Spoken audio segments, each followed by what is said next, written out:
मुल्क भर की तरह बिहाड़ी पुलिस की जानिब से थाना टिब्बा सुल्तानपुर में भी जश्न आज़ादी की तकरीब मुनक्किद की गई, जिसमें केक काटे गए और मिठाइयाँ भी मुलाजमीन में तकसीम की गईं। और एसएचओ थाना टिब्बा सुल्तानपुर राशिद नदीम चट ने दीगर अमले ने कौम अर्ज़ पाकिस्तान की सलामती के लिए दुआएं भी की और नेक ख्वाहिशात का इजहार किया। मजीद जानते हैं, हमारे साथ मौजूद हैं हमारे रिपोर्टर मिर्ज़ा सज्जाद मुगल। जी मिर्ज़ा सज्जाद मुगल, बताइएगा क्या सूरत हाल है?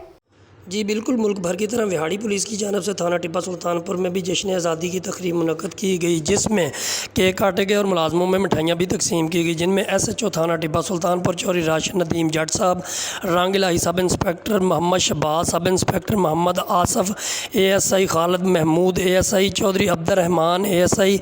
मुहर्रर थाना टिब्बा सुल्तानपुर चौधरी फयाज जट, सदर अंजमन ताजरान चौधरी तारक रशीद कंबो, मीडिया फोकल मिर्ज़ा सज्जाद मुगल साहब, Sajjad head constable Badar Munir, security incharge थाना टिब्बा सुल्तानपुर, मलिक शाहजहां स्पेशल ब्रांच व दीगर अमला ने शिरकत की और अर्ज़ पाकिस्तान के लिए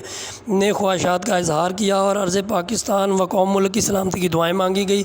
और इसी मौका पर एसएचओ थाना टिब्बा सुल्तानपुर चौधरी राशिद नदीम जट साहब का कहना है कि अर्ज़ पाकिस्तान के लिए हम हर वक्त अपनी जानों का नजराना देने के लिए तैयार हैं और हमारे बुज़ुर्गों की कुर्बानियों से ये मुल्क आज़ाद हुआ और आज हम इसमें खुशहाल ज़िंदगी गुजार रहे हैं। मज़ीद एसएचओ थाना टिब्बा सुल्तानपुर का कहना है कि हमारे अर्ज़ पाकिस्तान को जब भी हमारी जानों की ज़रूरत हुई और हम अपने पाक फ़ौज के साथ खड़े होकर अपने अर्ज़ पाकिस्तान के लिए हंसते हुए अपनी जानों का नजराना पेश कर देंगे और हर वक्त हम अपने पाकिस्तानी भाइयों की मदद के लिए तैयार हैं। जी।